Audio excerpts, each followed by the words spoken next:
Back with your Birds 365 as we get that much closer to another Eagles season. Actually had organized team activities yesterday, and they will open it up to John McMullen et al. Tomorrow for their first glimpse at the Eagles and what they're actually getting done. Yeah, we can actually talk about Mike Gill. Can we talk about football? Are you ready to talk about some football? Can we actually close our eyes and see the Eagles prepping for 2023? Yeah, man, I'm ready to go. I mean, we just had Memorial Day at the beach, and I'm ready for all these people to get the heck out of here and start football. Yeah, man. You know what it's like? You know what it's like to live. The more important part is to get those people out of there. You know what it's like to live down here, man? It is not fun in the summertime.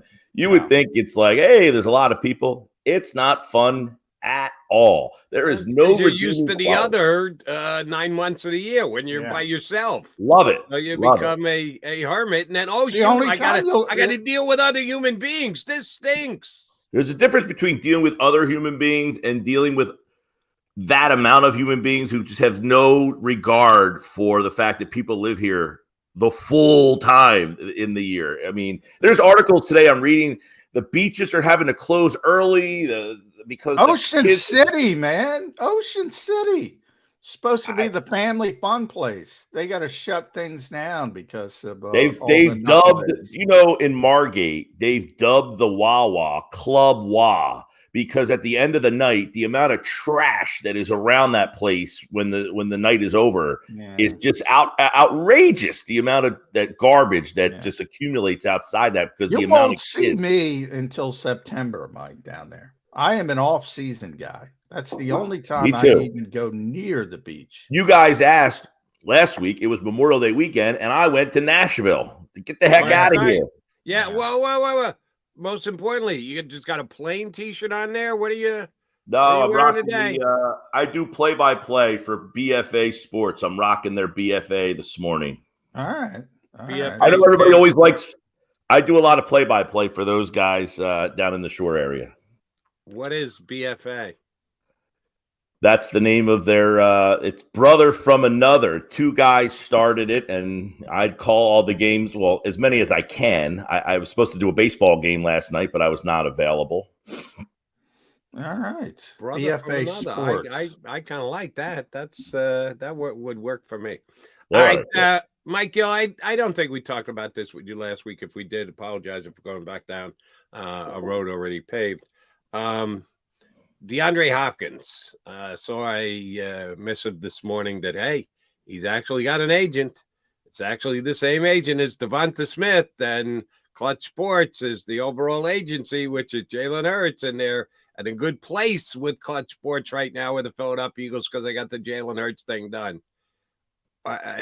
Yesterday, I asked Johnny Mac, give me the percentage chance Eagles side DeAndre Hopkins. He went 2. I went 3. Where is Mike Gill going on the percentage chance DeAndre Hopkins becomes an Eagle? Yeah, at pretty low. 10. Is that being high? I mean, I saw John. That's higher for me. Your number. Give us your number. Yeah. I mean, I saw John tweet right away. I hate to say it, but no. # no.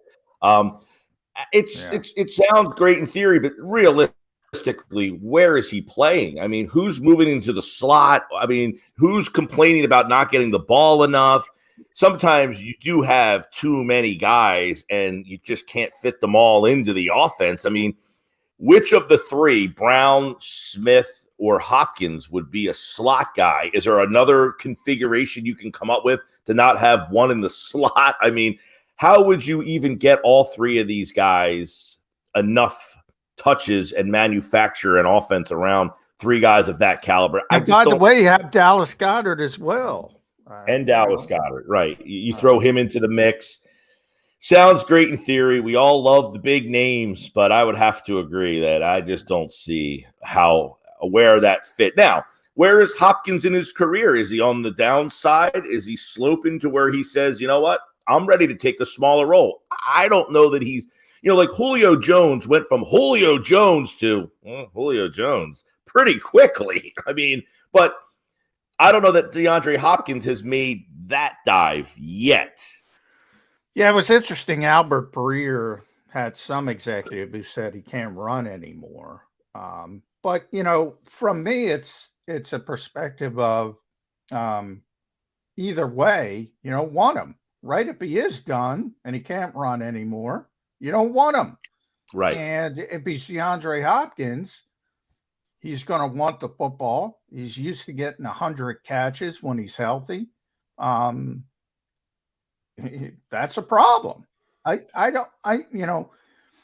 a fantasy football mindset. Get him on your fantasy team. Add him to A.J. Brown, Devontae Smith. But in real life, guys want the football. And I will say this. If you look at the Eagles, and if Brown or Smith were to get hurt, they really don't have a great option to replace him. But you're not bringing in DeAndre Hopkins to be the third, the guy that's just waiting for someone to get hurt. No, exactly. You can't just pay somebody $10 million, and that's a bargain from what I think Hopkins will ultimately get, to say, hey, go sit behind the glass in case of emergency. The guy's got an ego. The guy's a receiver. The guy's a 5-time All-Pro. Is it really that hard for many people to understand he's not going to be happy being an insurance policy? I don't understand why these things take off the way they do. Is it just me? Well, I think there's a mix of Roseman making all the calls always, or teams saying through their agent, that's a team that I want to go play for. That's the price of success sometimes, is that team's always good. They're always a well-run organization. And I want to play wasn't that one of his things that he said? I want to go to a place that has a good front office. Yeah. I've gone through X. So those are the what happens when you have a well-run organization and that you're a good team, is that when players get to this stage of their career and they get released and they have a name, as you come up with #no, they're always going to be connected here because Howie Roseman makes the calls. It's a well-run organization. They always win. I'm at the end of my career. I want to go to that spot. So that's why it ends up happening. And we know people get excited by names that they're familiar with. I will revert to what I've been saying before DeAndre Hopkins was ever released. And there's another one that I got right. I knew that James Bradbury was going to be released by the Giants. So I started talking about, hey, be a fit with the Eagles before he ever was the next Giant. Well, I knew DeAndre Hopkins was going to either be traded for next to nothing, more likely released, because his contract was big enough that I didn't know that there were going to be any teams that were going to want to acquire him. And apparently the Bills and the Chiefs were the only ones who even made an offer, which means it was minimal as hell, for DeAndre Hopkins, and they decided to go the other route and release him at a time, which, oh, by the way, John and I were just talking about this in our first segment. The Cardinals release him before June 1st. They could have waited till June 1st to spread the cap hit out over 2 years. No, they said, well, go ahead and do it now, and we'll take the whole cap hit this year. In other words, good luck tanking this year, Cardinal fans. Sorry to say. But one outlet, and again, give it what do you think it's due. The Raiders might have interest in DeAndre Hopkins. Raiders got Devontae Adams wanting his way out the door, but they're going to bring in DeAndre Hopkins. Oh, there's one reason and one reason only that team is being mentioned now. They would be potentially willing to spend what he wants to make as far as the salary goes. He's tied to all these quarterbacks, including Jalen Hurts. Who's he tying himself to in Vegas? We don't even know who the hell their quarterback is. Why do you think Vegas is coming up? Well, he's got the foot injury. He might never play a game for Las might Vegas. never, ever take a snap for the Raiders. Yeah. True, but it also, I guess, maybe they did get their backup, by the way. Do we know? Aiden O'Connell, Rick Saratello's favorite college quarterback. Do they have a veteran? Do they have a third guy in the mix? Oh yeah, that tremendous Brian Hoyer. Brian Hoyer. Look to the Raiders. Yeah. If he's an ex-Patriot, he's got a chance to get a job there. Yeah. Well, unless they know, hey, we had a significant amount of interest in DeAndre in Devontae Adams. maybe you bring Hopkins in and then reignite those phone calls for Devontae Adams and say, hey, now that we have Hopkins, we don't need Adams. We can, add some picks to our coffers here and stuff. Maybe that's an angle of why they would be interested in him. But you get to this point of the season where, there's a lull and you have a player of this magnitude out there. It really adds to, all this. Most of these teams have a budget, and now they have kind of filled that budget, and now they're just kind of in low budget mode. A lot of teams don't have the cap capacity to figure out how to bring in a player of this magnitude. So he's either going to accept something less, or teams are going to have to get really creative, because most of the teams are already at their spending limit for what they thought they were going to do for the offseason. Yeah, they might add a little piece here and there, but to bring in a guy of that magnitude, you're going to have to find the exact right team, and that's going to be a challenge for him and his agent, I would imagine. They're going to have to be creative in putting this deal together. Yeah, and if the league comes together as a whole, and Albert Breer's report is correct, and there's a lot of teams that think he can't run anymore, who knows? Maybe it's a different conversation. And what I say, John, he could be the Julio Jones was one of the greatest receivers we ever saw until he wasn't. DeAndre Hopkins, he hasn't been an excelling player because of injury, really, the last, 2 or 3 seasons. Yeah. He hasn't been the guy that we saw early in his career in Houston with the Texans. So maybe he's at that point where he just hit that slope. By the way, and I think Cleveland, Deshaun Watson, DeAndre Hopkins reunion, I think that might be likely. So I was a little harsh, Mike, with the OTAs. Eagles started. We'll get to look at them a little bit tomorrow, the reporters. Look, here's how I take it. You are allowed 10 OTAs, 3 days of mandatory minicamp under the CBA. That's 13 off-season practices. The Eagles will have 6 when it's all said and done. 6 of what they're allowed. And most coaches think that's not enough. 13. Forget about 6. I'm to the point, and I said to Jody, and, people don't want to believe it, but the Eagles, by their own actions, tell you this stuff does not matter. This stuff does not matter. The on-field stuff, especially for the veterans.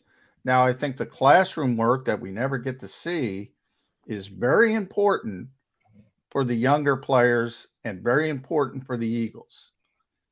But the on-field stuff, by their actions, say it's virtually meaningless. Am I being too harsh with that? No, and I would ask this question. The Eagles have a very veteran-laden team with a lot of new faces on the defensive side of the ball that are younger. But the team coaches, by the way, new coaches as well. Yeah. The team is. I would wonder if the Eagles would have gone down this route if they had a bunch of just young kids, young team that was kind of like in transition. Would they want more field time? Would they want more? They know a lot of these guys. I'm not going to ask Brandon Graham, Fletcher Cox, Jason Kelsey, Lane Johnson. I'm not going to ask them to come out in the middle of May or the end of May and June. I don't need to see those guys. And by proxy, then, if I don't make those guys come out, I can't ask the rest of the guys to kind of be out here. So we just kind of, but if they had a team that was filled with more youth and less experience, would they go down that route? I don't know, but I think you're right, John. What did Jason Kelsey say the other night? People who don't like Thursday night football are just trying to make headlines. Well, they're saying, I like it because we don't have to practice. So they're saying to get ready for an actual NFL game, we don't need any field time. They're doing a lot of this stuff now in the classroom to prepare for a game. And I guess it's now filtering into this offseason period where they're saying we really don't need to be out there as much. We're going in the classroom and, doing it on the whiteboard. Here's where the one place I disagree with you, Mike. If they wanted to, they could have used the mandatory minicamp and just had it as a time. They got 90 guys. So the numbers aren't a problem if they really thought the youngsters needed more work and they just didn't want to put out the veterans for do it all the time. They do it in camp. They do it during the season. John, how many times have you not even needed the list for those who won't be participating in practice? 14, on the injured list 15, as rest. That tremendous load injury management. rest. Yeah, They do it all the NBA time, so they can management. do it here before the season gets underway as well. Yeah, fair point. I always say this about the OTAs. I don't know what they take from him other than, hey, I don't know much about this guy, but if he stands out in May, I may want to keep a closer eye on him in August. And that's about the extent of it. Like, hey, I didn't know much about, I don't know, insert name of player that you don't know much about, but he kind of impressed me back at the OTAs. I'm going to have to keep a closer eye on him when he gets the pads on because he did have, some quickness and he showed some fluidity. But that, to me, is about what the extent of these things kind of what these coaches probably get out of them is there may be a guy that flashes that I want to see more of when it gets to closer to training camp. By the way, you mentioned Kelsey. I pulled up before you came on. I was talking about Aaron Rodgers, who famously rarely goes to OTAs. It became an issue last year in Green Bay. The Athletic got a hold of him, so they did a good job with that. He said, I won MVP without doing off-season workouts. Like, was my commitment any less then? I'd say not at all. The way that I come back to work, not just physically in good shape, but mentally refreshed is the best thing for me.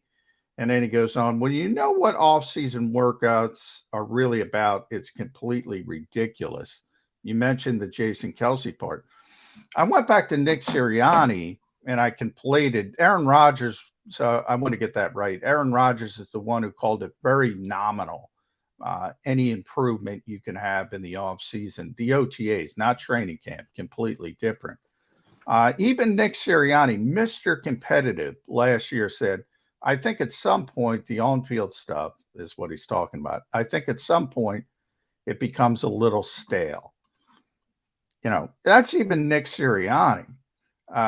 Now, the issue, as Jody kind of brought up before, 2 new coordinators, bunch of young players. Remember, last year, it was Javon Hargrave, veteran player.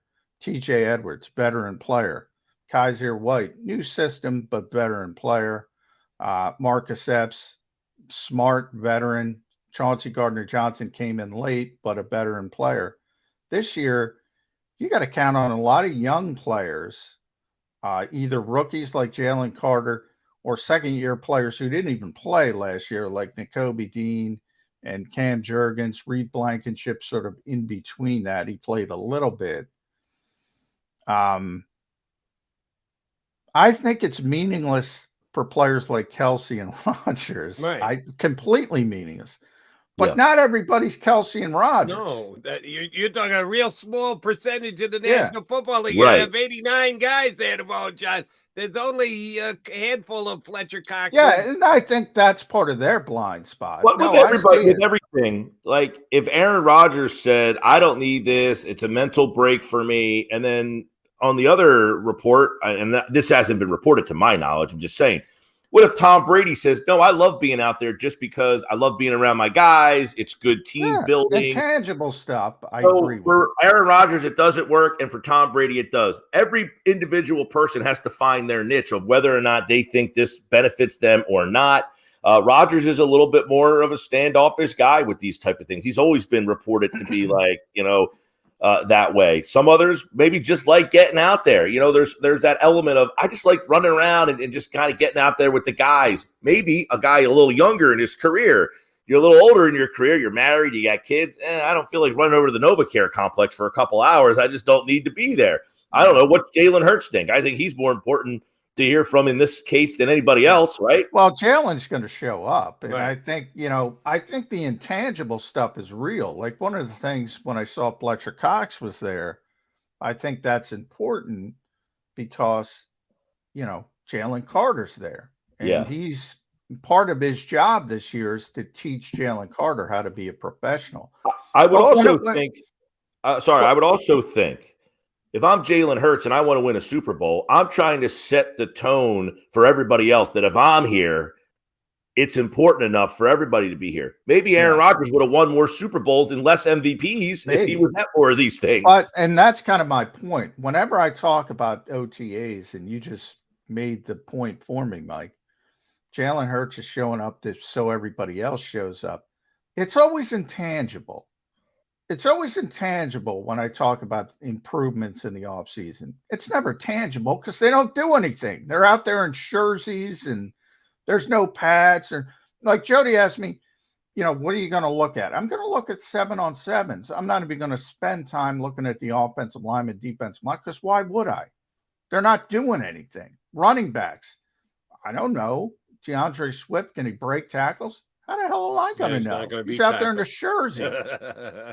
I mean, 7-on-7, you can get some feel for the cornerbacks and how athletic the receivers and how athletic they are, things like that.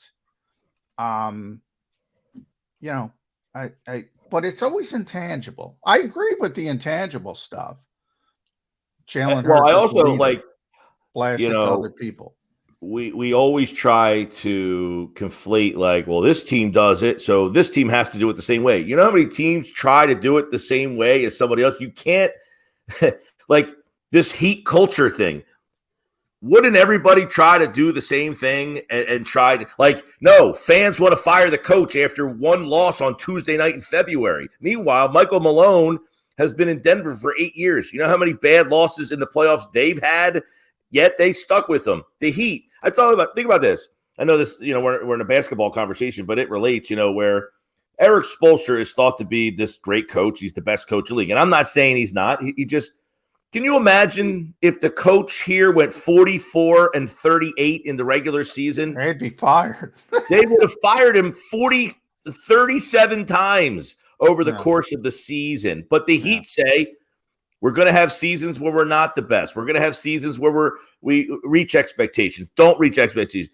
And that level of stability, that's where, these football teams, they're trying to build a culture and a level of stability to the way they do it.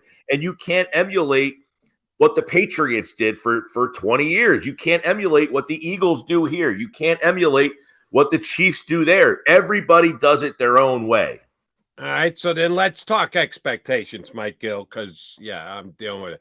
People were bad-mouthing Bryce Harper. They're questioning his contract last night. He can't even play. Well, first of all, the manager decided not to play him. It wasn't Bryce Harper. And he's off to a bit of a slow start. He's not hitting home runs. He's not driving in runs, but he's Bryce Harper, so come on. But people set those expectations, and then they react to them immediately. What do we do if the Eagles start 4-2? They got a really, at least my estimation, easy first part of the schedule, followed by a gauntlet of 6 straight tough games. They set the expectations last year. 8-0, 9-0. Did they win their ninth? Did they lose their ninth game, or were they 9-0 last year, Johnny Mac? Off the top of your head. They were at least 8-1, I believe. They lost to Washington. I forget what week. That was their ninth game, so they were 8-0. So if they're 4-2 after going 8-0, after going to the Super Bowl, after being tied with 10 seconds to go in the last game of the season, how many people will be calling for Nick Sirianni's scalp? If this team is 4-2, as much as you made me laugh when you said 4-2, I thought you were going to tell me they're 1-5. You said 4-2. I was like, 4-2. Expectations. If they go 4-2, I can tell you what I'm going to hear on the radio, Mike. They were 8-0 last year. It seems to look like it's going back to Super Bowl. Wait till they start playing real teams. I know that against the slop that they had on the schedule to start the year. You don't think that conversation's being had? Oh no! I laughed when you said 4-2. That said, I agree with you. People will become irrational quickly. But I don't understand how fans' mindset is, and I love the fans. We live off the fans. They're great. I just don't get the mindset of. If you watch sports, do you not see what's happening? You have a Miami Heat team that was 44-38. They're in the finals. The Phillies were in the World Series last year. Nobody cared about them all season long. Nobody thought they were any good. Then they got to the playoffs, and they went to the World Series. These regular seasons, people take these wins and losses. Oh, we can't beat the Cavaliers on Tuesday night. Nobody gives a shit. The teams don't give a shit. They don't care. I know we've all grown up to where winning is the most important and winning is all that matters. No, the Sixers said it doesn't matter. And then other teams followed them and said, nah, we'll throw away seasons. These teams don't care about winning and losing until they get to the playoffs. So whatever happens in any regular season anymore is essentially irrelevant. And it's sad to say football more irrelevant than everybody else. But if the Eagles are 4-2, didn't the 9-7 Giants win a Super Bowl? Yeah. I agree. Well, football's a little bit different because there's, as you mentioned. Oh, I said football. Yeah, football less than the others. I mean, you have to at least, games. You can't. Yeah, 17 games.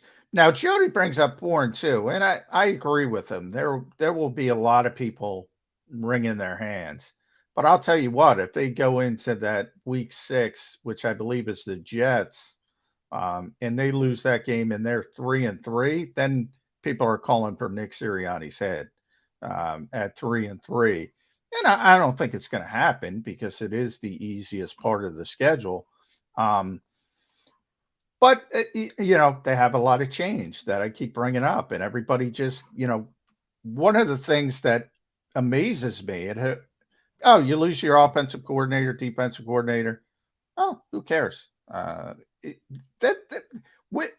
Philadelphia went through this with Doug Peterson to a lesser extent because they only lost the offensive coordinator and the quarterback's coach. Here, you're losing both coordinators.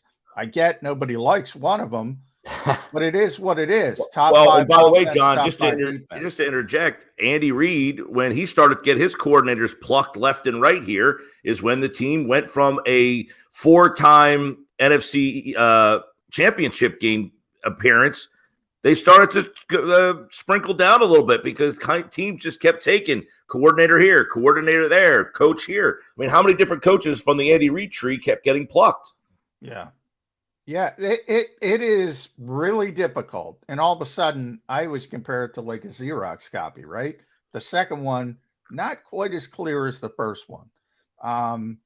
And, one of the things that I think was key to the improvement from year 1, Nick Sirianni, to year 2, Nick Sirianni, and the team as a whole, they kept the whole coaching staff. That rarely happens. They kept the whole coaching staff. Now, it's not only Steichen, it's not only Gannon. You also lost Denard Wilson, and they, had an opportunity to keep him. They went in a different direction. They also lost Nick Rollis. It's even more than just those two. It's pretty significant attrition on the coaching staff, especially the defensive side. Everybody's excited about Sean Desai. Are they excited about DJ Elliott? Are they excited about DK McDonald?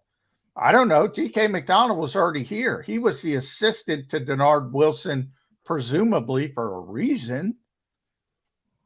Maybe in a couple years, he develops into a great position coach. I don't know. I think everybody is sort of glossing over the attrition on the coaching staff.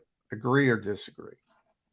Definitely think it's fair based on the history that we've seen with this particular organization. You don't even have to go to other organizations. You can go here and see what has happened when the staff began to get poached. I mean, the Andy Reid thing is definite. I mean, they were the best team. They had a coaching staff that was together. And then when the Eagles started to have success, they started to take guys off their staff. I mean, one by one.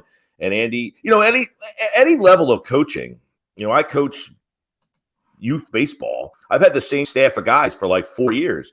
You take one of those guys off, and it's like maybe you don't have as much fun at practice, or maybe you don't have as good a time traveling to the game. I mean, it's just like, that guy, I miss hanging out with that guy for a couple of hours each night. Like, the camaraderie that those coaches have. You laugh about it all the time, John. These guys, like a badge of honor that they sleep in their offices. I think a lot of times these particular guys like being around each other. They like the challenge of building a team and putting all the pieces together. If you have a guy that doesn't mesh with the rest of the group, it makes it a more challenging, puzzle to put together. MG, last one for me.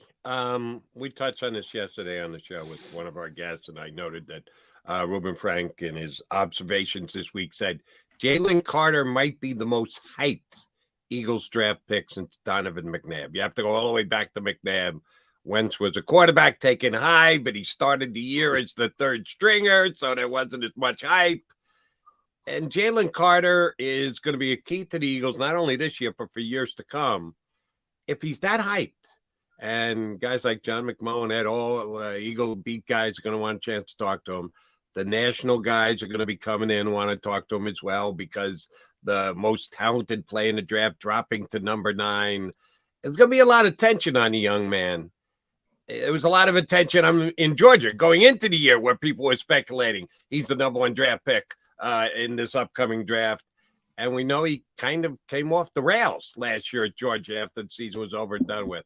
How much fear should Eagle fans have of the spotlight that's going to be on Jalen Carter and how he's going to react to it?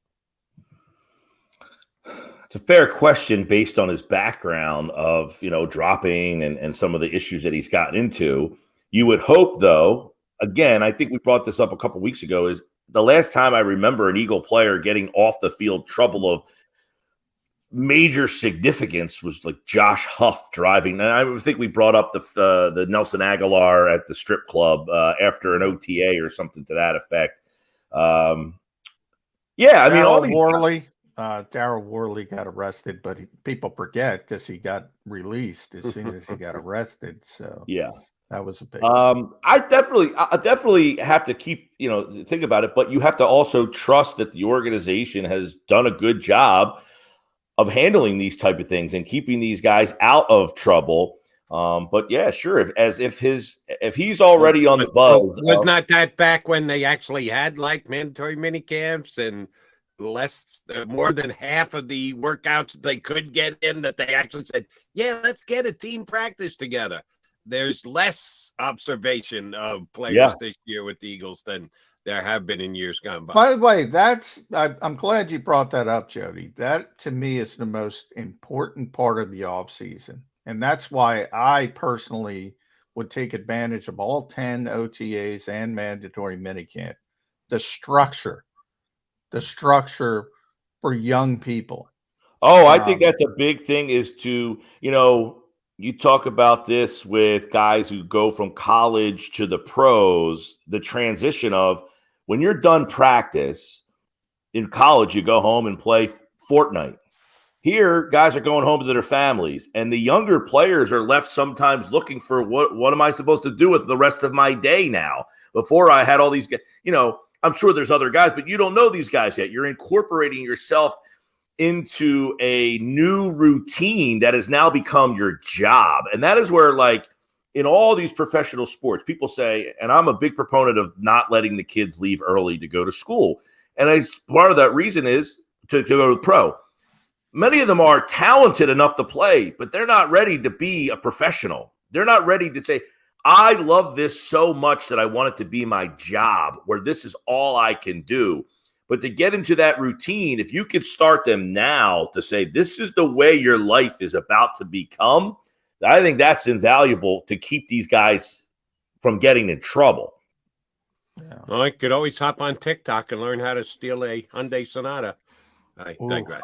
I was in Nashville the other day and into a parking garage, and it said, if you have a 2020 to 2022 Kia Telluride or Hyundai, whatever, you are not allowed to park in this parking garage. Wow. That is unbelievable. Can you believe that? Yeah.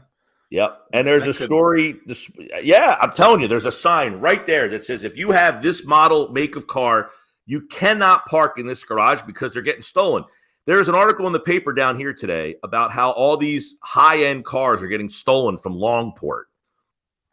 Not my high-end car, but others. Right. You got to keep that high-end car in the garage, Mike. But yeah, people stealing cars left and right. It's crazy. Man, I would think that you put up a sign. We suggest against you parking here, not you cannot park here. You cannot park your car. Cannot park the car.